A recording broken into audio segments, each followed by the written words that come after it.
My daughter gave me exactly 24 hours to vacate the home I built with my own two hands, or she would have the sheriff throw me out on the curb. She looked at me with cold, dead eyes and told me I was a burden, a useless eater, and a senile old man who belonged in a state-run facility. She thought she held all the cards because she believed I was living on a meager Social Security check. She had absolutely no idea that I was sitting on a net worth north of $40 million, and that the senile old man was about to teach her a lesson in finance, law, and ruthlessness that she would never forget.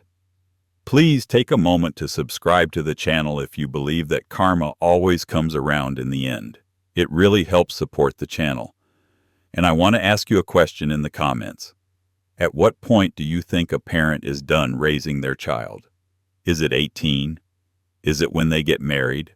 Or are we on the hook forever? I read every single comment, so let me know what you think. My name is Arthur. I am 72 years old, and for the vast majority of my life, I have been invisible. That is by design. I worked in commercial construction for 45 years, specializing in structural concrete. It is hard, unglamorous work. You come home covered in dust, your back aches, and your hands turn to leather. People see a man in dirty work boots and a flannel shirt, and they assume he lives paycheck to paycheck. They assume he is simple. They assume he is not paying attention. My late wife Sarah was the only person who truly knew me. She was a librarian, a woman of quiet dignity and terrifying intelligence. We shared a philosophy: live simple, save aggressive, and never, ever talk about money. When I started my own contracting firm in the early 80s, we lived in a small 2-bedroom apartment for 5 years, putting every cent of profit back into the business and the stock market.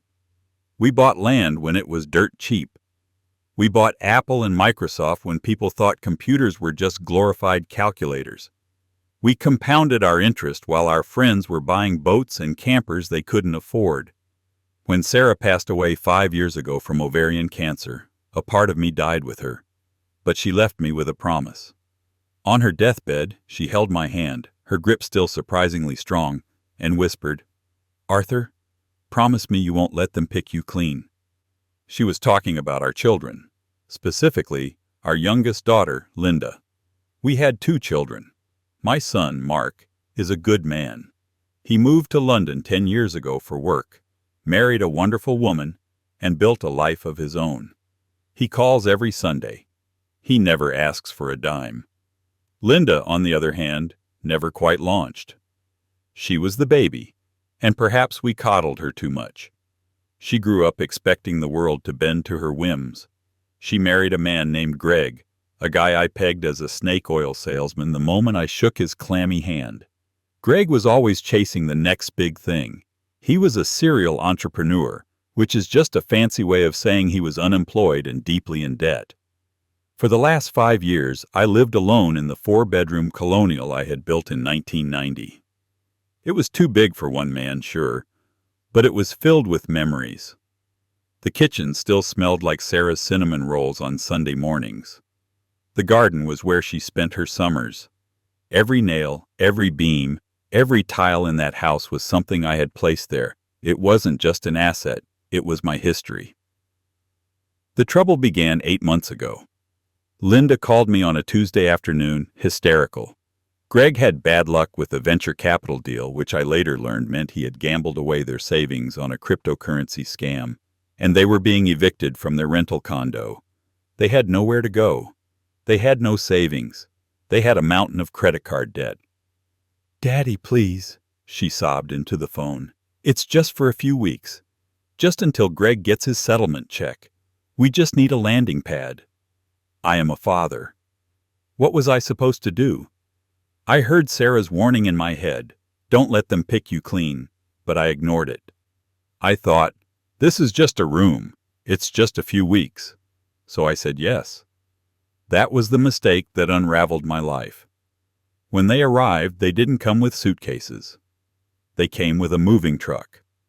I watched from the porch as movers hauled in sofas, a massive television, boxes upon boxes of clothes, and exercise equipment I knew neither of them used. I thought you were just staying for a few weeks, I asked Greg as he directed a mover to put a box in my hallway. Greg flashed me a grin that didn't reach his eyes. Just saving on storage fees, Artie. Makes more sense to keep it here than pay $1,000 a month at a storage unit, right? Smart money management? He lectured me on money management. The irony almost made me laugh. They took the master suite. Linda said it just made sense because they were 2 people and I was just 1, and the guest room downstairs had a walk-in shower which was safer for a man of my age. I didn't fight it. I moved my clothes into the guest room. I slept in a single bed surrounded by boxes of my wife's old knitting supplies.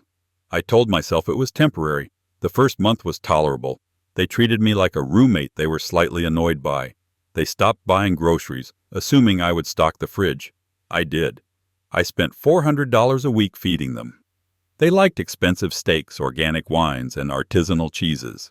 I ate oatmeal and turkey sandwiches. By month 3, the dynamic shifted. They stopped asking. They started taking. I came home one afternoon from the library to find my truck moved out of the garage and parked on the street. Greg's leased BMW was in its place.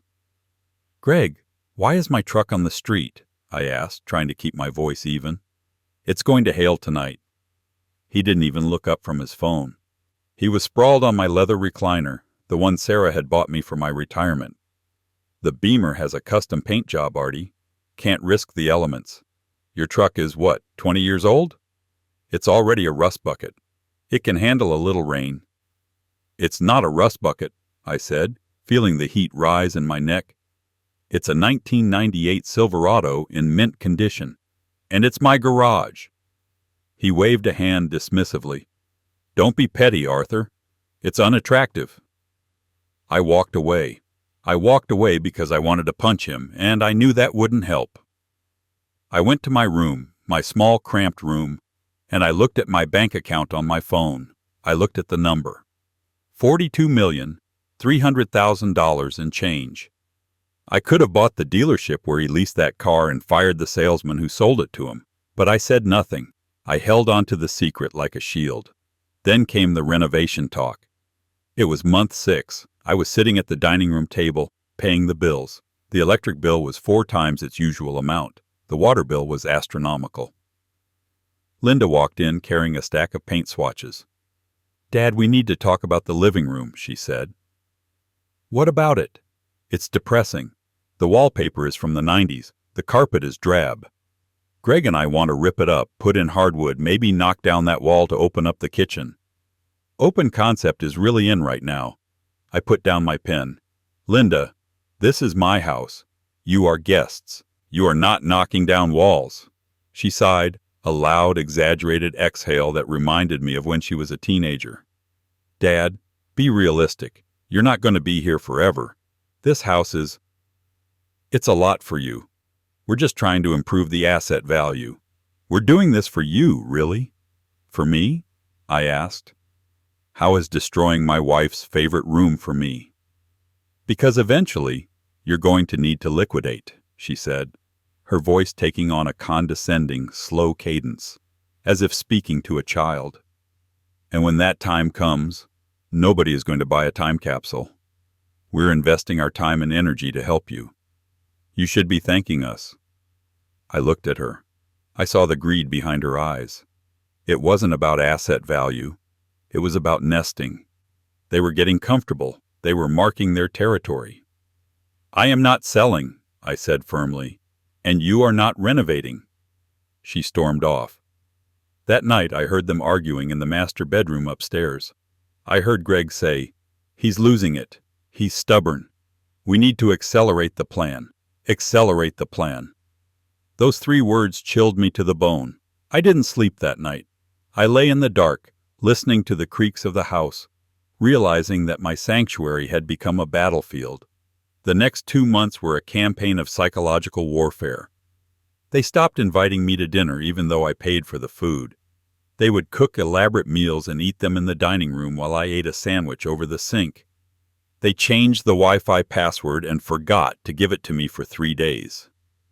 They invited friends over for loud parties that went until 2 in the morning. When I asked them to keep it down, Greg told his friends, politely, that Grandpa gets cranky when he misses his nap. They all laughed. I was a joke in my own home. But I was watching. I was listening. I started leaving my door slightly ajar. I started recording conversations on my phone when I was in the other room. I wanted proof. I didn't know what for yet, but my instincts, the same instincts that kept me safe on dangerous construction sites for 40 years, told me to gather evidence. Then, the final straw broke. It was a Tuesday, exactly 8 months and 4 days since they had moved in. I had gone out for my morning walk. Usually I was gone for an hour. But it started to rain, a cold, miserable drizzle, so I cut it short. I came back to the house 20 minutes early. I entered through the back door, the one in the laundry room, which is quiet. The house was silent, but I heard voices in the kitchen. "It's the only way," Greg was saying. His voice was low, conspiratorial. I froze. I stood in the laundry room, water dripping from my coat, and I listened. "I don't know, Greg," Linda said. She sounded hesitant, but not resistant. "He's my dad." "He's a vegetable, Linda," Greg snapped. "Look at him. He wanders around, he talks to himself, he hoards money. Well, he hoards his pension checks. He's incompetent. If we call Adult Protective Services and file a report stating that he's a danger to himself, we can get power of attorney. We can get conservatorship." "He's not a danger to himself," Linda said weakly. "He left the gas on last week." Greg lied. I knew he lied. I never used the stove anymore. He didn't. "He will," Greg interrupted. "It's only a matter of time." "Look, do you want to live in this museum forever? Do you want to be broke forever?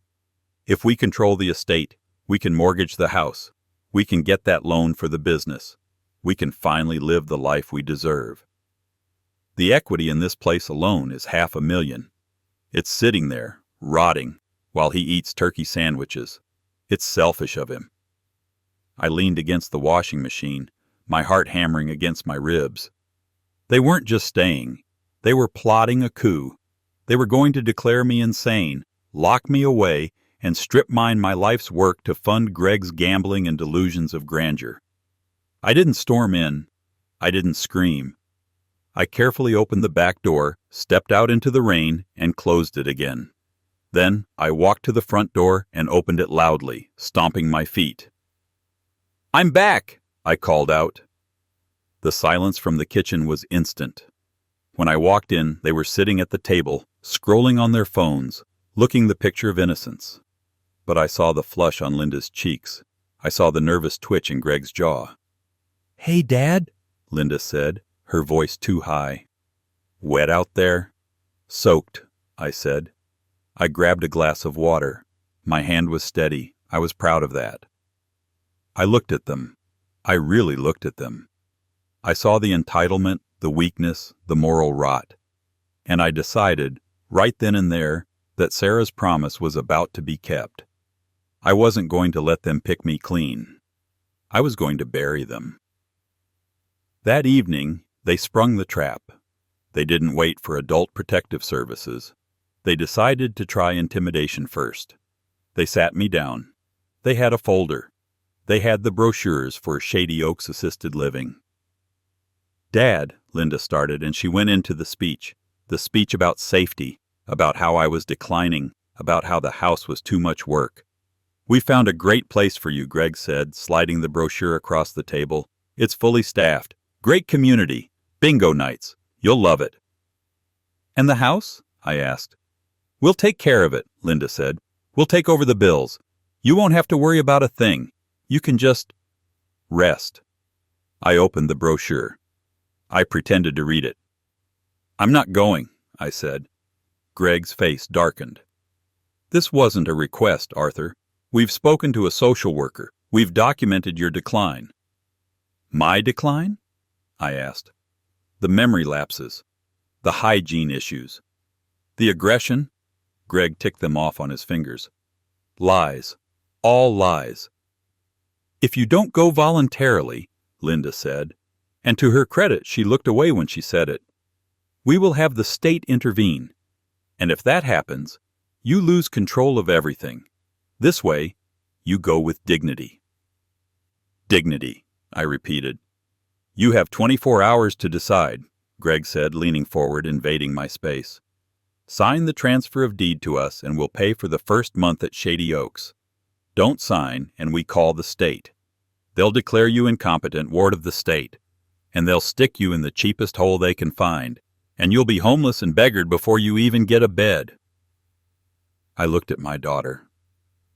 "Linda, is this what you want?" She bit her lip. "It's for the best, Dad. You're old. You don't need all this." I stood up. I looked at the clock on the wall. It was 7 p.m. 24 hours? I asked. 24 hours, Greg said. I nodded. I walked out of the room. I went to my guest room and locked the door. They thought I was trapped. They thought I was scared.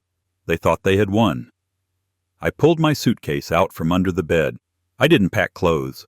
I reached into the lining of the suitcase and pulled out a burner phone I kept for emergencies, and a small black notebook containing the direct private line to the senior partner of the most vicious litigation firm in the state, a firm I had kept on retainer for 20 years, just in case. I dialed the number. It rang twice. "Mr. Sterling," I said when the voice answered. "This is Arthur." "Arthur! It's been years. To what do I owe the pleasure?" I looked at the door of my room, hearing Greg laughing in the kitchen. My kitchen. "It's time to wake the dragon," I said. "I have a situation, and I want to destroy 2 people's lives. I have unlimited funds to do it." "Tell me everything," Mr. Sterling said. And I did. But that was just the beginning. The real game was about to start, and they weren't players. They were the pawns. My son-in-law laughed as he threw my late wife's paintings into a dumpster, thinking he had finally won the war for my house. He believed I was a helpless old man packing my bags for a state-run nursing home. He had no idea that while he was celebrating his victory, I had just purchased every single penny of his debt and was about to become his worst nightmare. Before we continue with the revenge, please make sure you are subscribed to the channel. It helps us bring you more stories like this one. And I have a question for you to answer in the comments. Do you think financial infidelity, hiding debt, or spending from a spouse is grounds for divorce? I read every comment, so let me know your thoughts. I spent that final night in my guest room, not sleeping, but plotting. While Linda and Greg were upstairs drinking my vintage wine and toasting to their cleverness, I was on the phone with Mr. Sterling. We spoke for nearly 3 hours. I authorized him to pull every credit report, every public record, and every financial footprint that Greg and Linda had left in the last 10 years. Money is a powerful tool, but information is a weapon. And I had the funds to buy the best weapon available. By 3 a.m., Mr. Sterling called me back. His voice was crisp, devoid of emotion, the voice of a shark in a suit. "Arthur," he said, "it is worse than you thought. Or perhaps better for our purposes." "Tell me," I whispered, sitting in the dark. "Your son-in-law Greg is not just in debt. He is drowning. He has 3 outstanding personal loans from high-interest predatory lenders, totaling $85,000. He has maxed out 5 credit cards. And, most interestingly, there is a lien on his previous business assets that he never disclosed. He is technically insolvent." "Can I buy it?" I asked. "The debt?" Sterling paused. "It's unorthodox, Arthur. Usually debt buyers purchase these in bundles for pennies on the dollar. To target a specific individual's debt requires finesse and a premium." "I don't care about the premium," I said. "I want to own the paper he sleeps on. I want to be the one he owes. Can you do it by morning?" I could hear the smile in Sterling's voice. "Consider it done. I will have the assignment of debt contracts executed by 9 a.m. I will also prepare the eviction notice for your property as you requested. And Arthur?" "Yes?" "I suggest you have a security detail. Desperate men do desperate things when they are cornered. I told him to bring 2 off-duty officers. I wasn't taking chances. The sun came up on what was supposed to be my last day in my own home. I could hear the birds chirping, oblivious to the war that was about to unfold. I dressed slowly. I didn't put on my flannel shirt or my work pants. I opened the back of my closet and pulled out a suit I hadn't worn in years. It was a bespoke charcoal suit, tailored in London during a trip Sarah and I took for our 30th anniversary. I put on a crisp white shirt, a silk tie, and my polished Oxfords. I looked in the mirror. I didn't see a confused old man. I saw a CEO. I saw a titan of industry. I saw a father who had been pushed too far. When I unlocked my door and stepped into the hallway, the house was a disaster. There were empty wine bottles on the counter. There were pizza boxes on the floor. It looked like a fraternity house. Greg was in the kitchen, nursing a hangover. He looked up, his eyes bloodshot, and nearly choked on his coffee when he saw me. "Whoa," he said, setting his mug down. "Look at you. Playing dress up for the nursing home? Trying to impress the nurses?" I didn't answer. I walked past him to the coffee pot and poured myself a cup. I drank it black, standing in the middle of the kitchen, staring at him. "Where's Linda?" I asked. "She's sleeping," Greg sneered. "Celebrating takes it out of you. We have a lot of planning to do. Contractors are coming tomorrow to measure for the new deck." "You're putting in a deck?" I asked calmly. "Yeah, a big one, right over that ugly garden in the back." Greg leaned back in his chair, putting his feet up on the table. "My table. Going to put a hot tub out there. It's going to be sweet." That garden was Sarah's pride and joy. She had planted every rose bush. She had nurtured those hydrangeas for 20 years. The thought of this man paving it over for a hot tub made my blood run cold. But I kept my face blank. "I see," I said. Linda came down the stairs a few minutes later, wearing a bathrobe, looking disheveled. She stopped when she saw me. "Dad? Why are you wearing a suit?" I finished my coffee and set the mug down with a deliberate click. "Because, Linda, today is a business day." She rolled her eyes. "God, you're so weird. Look, did you sign the papers? The shuttle from Shady Oaks will be here at noon. If you haven't signed the deed transfer by then, we're calling the cops to have you removed as a trespasser." I checked my watch. It was 9:15 a.m. Sterling would be pulling up any minute. "I didn't sign the papers, Linda." Her face dropped. Then her expression twisted into pure rage. She marched over to the counter and grabbed her phone. "That is it. I gave you a chance. I tried to be nice. I'm calling them right now. You are going to be humiliated, Dad. The neighbors are going to watch you get dragged out of here." "Go ahead," I said. "Call them." She started dialing, her fingers shaking with anger. Greg stood up, looking menacing. "You're making a mistake, old man. You're making this hard on yourself." Just then, a heavy thud echoed from the front yard. Then another. "What was that?" Greg asked. I walked to the front window. A large black dumpster had just been lowered onto my driveway. A second truck was pulling up behind it. A sleek black Mercedes sedan. Greg ran to the window. "Who ordered a dumpster? And whose car is that?" I walked to the front door and opened it. The morning air was crisp. I stepped out onto the porch. Linda ran out behind me, phone still in hand. "Dad, what is going on?" The back door of the Mercedes opened. Mr. Sterling stepped out. He was a tall man, impeccably dressed, carrying a leather briefcase. Behind him, 2 large men in dark suits got out of an SUV that had pulled up behind the Mercedes. They stood by the gate, arms crossed. Mr. Sterling walked up the driveway, his shoes clicking on the pavement. He didn't look at Linda or Greg. He looked at me. "Mr. Miller," he said, extending a hand. "Good morning. Everything is in order." I shook his hand. "Thank you, Mr. Sterling." Greg pushed past me. "Who the hell are you? You can't park here. This is private property. Mr. Sterling turned slowly to look at Greg. He adjusted his glasses. Mr. Gregory Daniels, I presume. Yeah, that's me. Who are you? My name is Robert Sterling. I am Mr. Miller's personal attorney. And regarding your assertion of private property, that is a matter of some debate. Linda stepped forward, finding her voice. My father is indigent. He can't afford a lawyer. He's confused. Please, you need to leave. We are handling a family matter. Mr. Sterling laughed. It was a dry, humorless sound.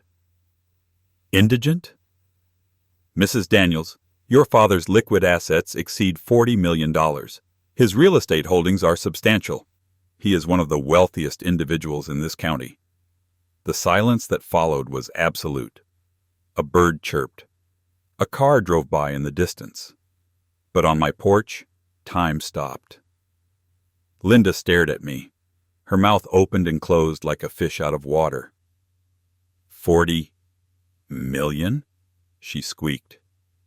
Greg looked like he had been punched in the gut. But the truck, the flannel shirts, the turkey sandwiches. I finally spoke. My voice was strong. It was the voice I used when I ran my crews. It was the voice of authority. I like turkey sandwiches, Greg, and I don't like waste. Just because you have money doesn't mean you have to set it on fire like you do. Linda grabbed my arm. Dad, is this true? You're rich? I pulled my arm away. I am. Her face transformed instantly. The anger vanished, replaced by a desperate fawning smile. Oh my God, Dad, that's amazing. Why didn't you tell us? We've been so worried about you. This changes everything. We don't have to worry about the nursing home. We can hire a live-in nurse. We can fix up the house together. We can go on vacations. I looked at her with pity. It was pathetic. It changes everything, I agreed. But not in the way you think. Mr. Sterling cleared his throat. He opened his briefcase and pulled out a stack of documents. Mr. Daniels, he said, turning to Greg. As of 9 a.m. this morning, a holding company owned by Mr. Miller has purchased the entirety of your outstanding debt. The personal loans, the credit card balances, and the business lien. You currently owe my client $87,422. Greg went pale. What? You can't do that. We can, and we did, Sterling said calmly. And given your history of default and lack of income, my client is calling the note due. Immediately. Greg stammered. I don't have that kind of money. You know I don't. Then we will begin seizing assets, Sterling said. We will garnish any future wages. We will put a lien on any property you acquire. You will not be able to buy a car, rent an apartment, or open a bank account until this debt is satisfied.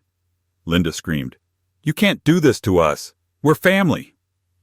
Family? I asked. I stepped down off the porch so I could look back up at them.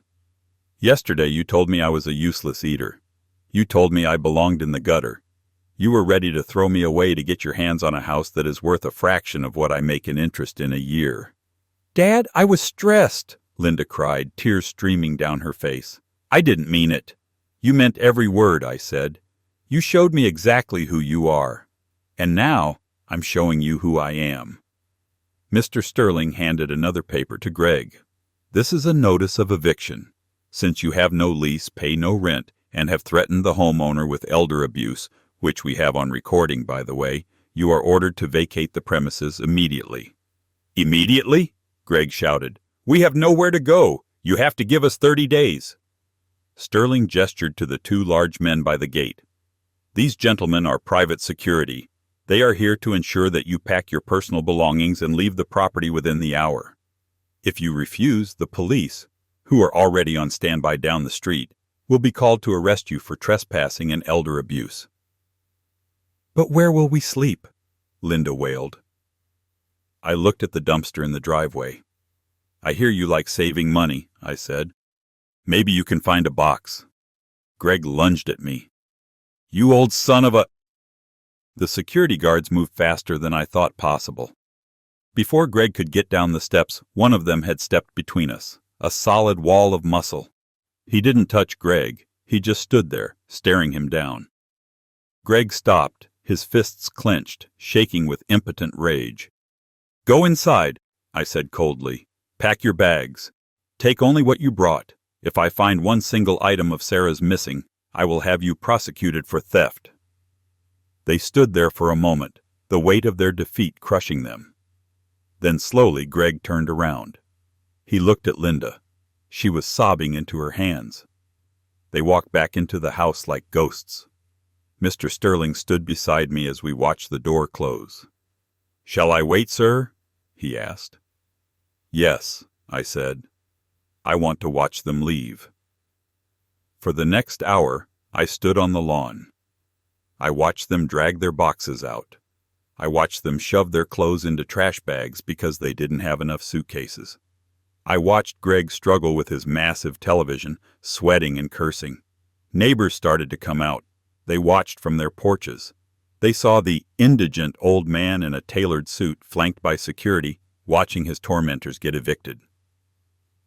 When the last bag was in Greg's car, Linda walked up to me one last time. She looked broken. Her makeup was running. She looked like the little girl who used to scrape her knee and come running to me for a bandage. But that little girl was gone. "Dad," she whispered, "please, I'm your daughter." I looked her in the eye. "You were my daughter," I said. "Now you're just a woman who tried to victimize the wrong old man. Goodbye, Linda." She got in the car. Greg slammed the door. They drove off, the car weighed down with their junk, heading toward a future of debt and struggle that they had brought entirely upon themselves. I turned to Mr. Sterling. "Is it done?" "Not quite, Arthur," Sterling said. "We still have the matter of the trust fund you set up for her 10 years ago. The one she doesn't know about." "Burn it," I said. Sterling raised an eyebrow. "The entire trust? It's nearly $2 million. "Dissolve it," I said. "Donate the entire principal to the local nursing home. Tell them to use it to upgrade the facilities for people who actually have no one to care for them." Sterling smiled. "A very poetic justice, sir." I walked back up the steps of my house. The front door was open. I walked in. The house was quiet.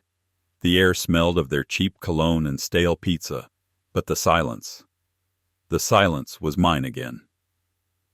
I walked to the kitchen. I picked up the brochure for Shady Oaks that was still on the table. I tore it in half. Then I tore it in half again. I thought it was over. I thought I had won. But as I would soon find out, cutting off a toxic family member is like cutting off a hydra's head. The fallout was far from finished, and Linda wasn't done trying to claw her way back into my wallet. I thought kicking my ungrateful daughter and her leech of a husband out of my house was the end of the war. I thought owning their debt and stripping them of their entitlement was the final victory. I was wrong. 3 months after the eviction, they tried one last, desperate maneuver to seize my fortune, attempting to have me declared legally incompetent so they could take control of the millions they felt they were owed. They dragged me into a courtroom thinking they were fighting a confused pensioner.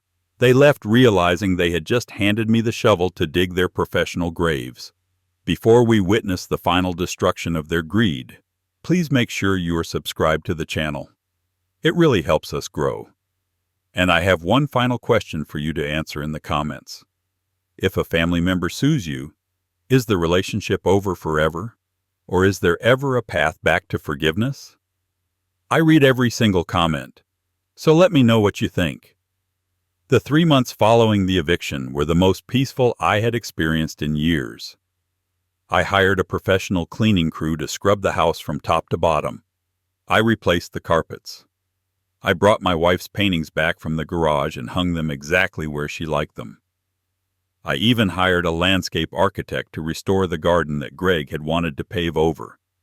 My home was becoming a sanctuary again. I didn't hear from Linda or Greg directly. I heard rumors, of course. Small towns talk. I heard they were living in a cramped one-bedroom apartment on the south side. I heard Greg was working double shifts at a warehouse to keep up with the wage garnishments I was enforcing. Every month, a check for $2,000 arrived at my lawyer's office from Greg's employer.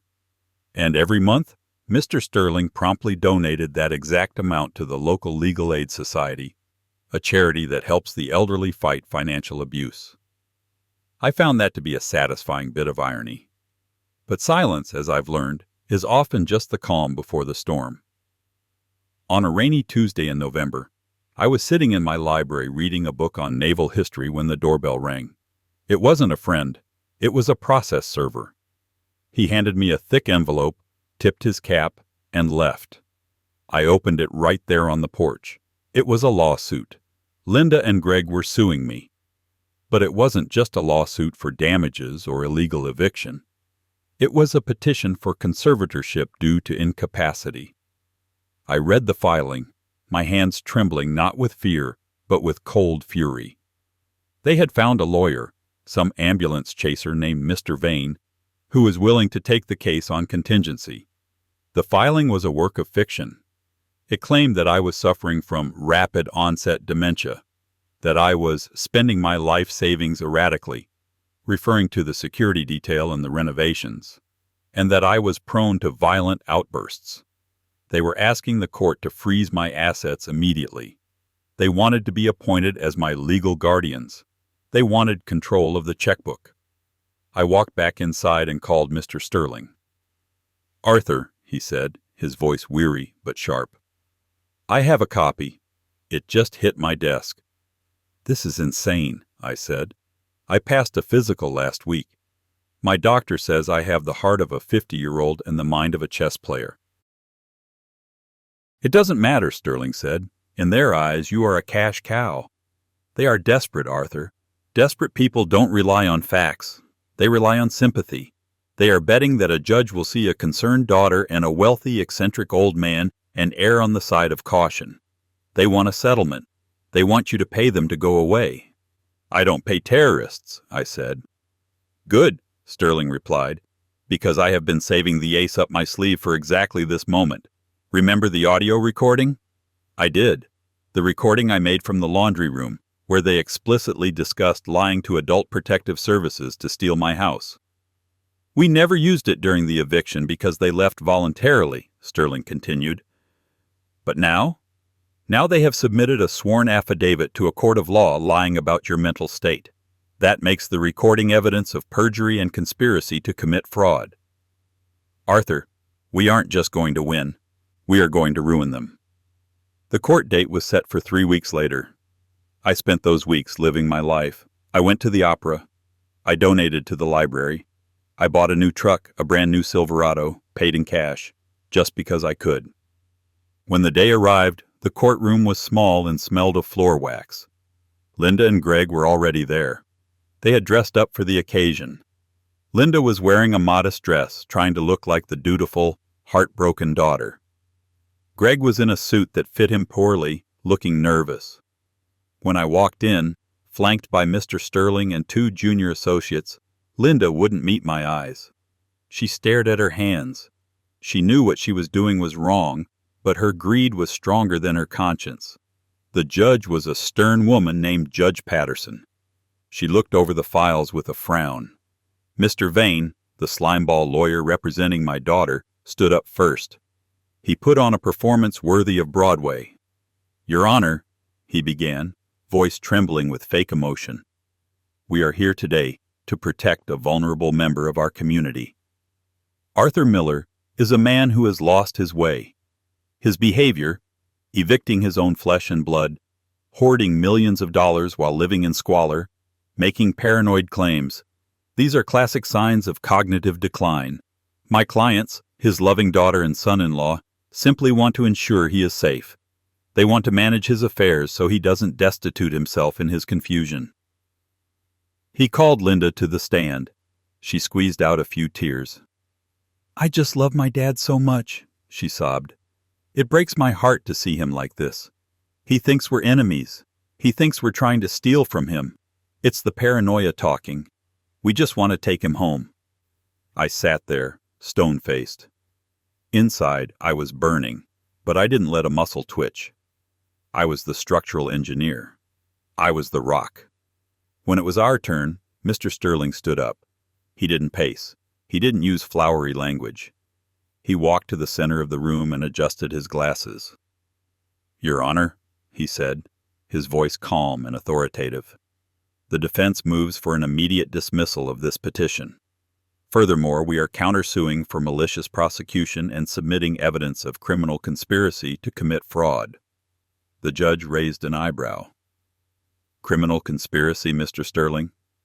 That is a bold claim." "We have the receipts, Your Honor," Sterling said, "literally and figuratively. But first, I would like to play a short audio file for the court." Mr. Vane jumped up. "Objection! We haven't verified the authenticity of this." "Overruled," the judge snapped. "Sit down, counsel." Sterling connected his laptop to the court's audio system. He pressed play. The courtroom filled with the sound of rain, then the click of a door latch, and then, crystal clear, came Greg's voice.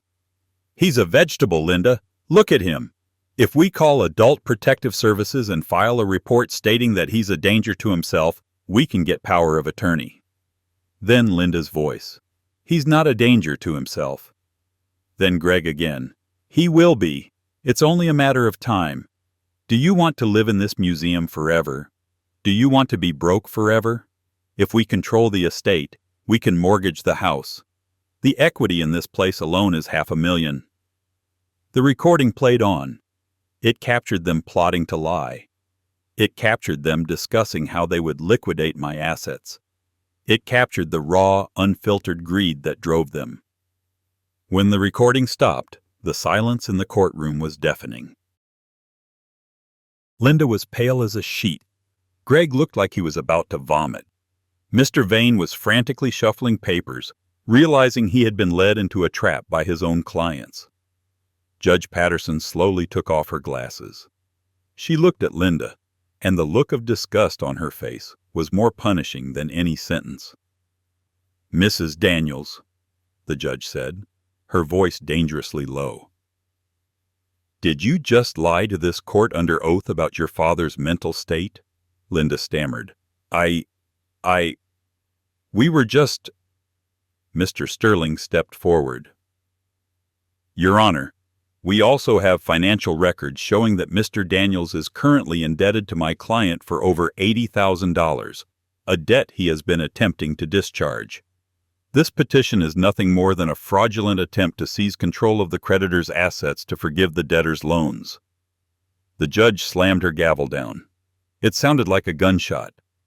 "Petition denied," she barked. "With prejudice. Mr. Vane, I am referring you to the Ethics Board for bringing such a frivolous and malicious suit without proper due diligence.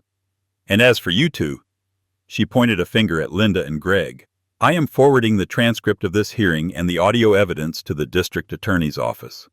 You have attempted to weaponize the family court system to commit grand larceny. I suggest you find a very good criminal defense lawyer. You are going to need one." Linda wailed, "Dad, please stop this." I stood up. I buttoned my jacket. I looked at her, and for the first time, I felt absolutely nothing. No anger, no sadness, just indifference. I walked toward the exit. Linda ran up to the railing, tears streaming down her face. Real tears this time, tears of terror. "Dad, you can't let them arrest us. I'm your daughter. What about the inheritance? What about the family?" I stopped. I turned around slowly. The entire courtroom watched. I looked at Mr. Sterling. "Tell her." Sterling nodded. "Mrs. Daniels, your father had a trust fund set up for you. It was established 10 years ago. It contained $2 million, intended to be yours upon his natural death." Linda's eyes went wide. "$2 million? "Yes," Sterling said. "However, on the morning of your eviction, following your threats to put your father in a state home, Mr. Miller instructed me to dissolve the trust." "Dissolve it?" Linda whispered. "Where is the money?" I spoke then. My voice carried to the back of the room. I donated it, Linda. All of it. You, you gave away my money? She shrieked. It was never your money, I said. It was my money, and I gave it to the Shady Oaks nursing home. I designated it for a new wing for indigent seniors who have been abandoned by their families. It's going to be named the Sarah Miller Memorial Wing. Linda collapsed into a chair, sobbing hysterically. Greg just stared at the floor, defeated. I walked out of the courtroom and into the bright afternoon sun. The air tasted sweet. The fallout was swift. Linda and Greg were charged with attempted fraud and perjury. They took a plea deal to avoid jail time, but they now have felony records. They can't get decent jobs. They are buried in legal debt. They moved to another state to start over, but you can't run away from who you are. As for me, I am living my best life. I travel. I volunteer. I have a new circle of friends who know me as Arthur the structural engineer, not Arthur the millionaire. I date a lovely woman named Martha who works at the bakery, and she likes me for my jokes, not my bank account. I still live in the house I built. The garden is in full bloom, and every time I sit on my back porch and look at the roses my wife planted, I know she would be proud. I didn't let them pick me clean. I swept the trash out the door, and I kept the house standing. And that is the best revenge of all. Living well and living free. Thank you for listening. My grandpa's words really happened. I believe him. If you want more true tales like this, hit subscribe.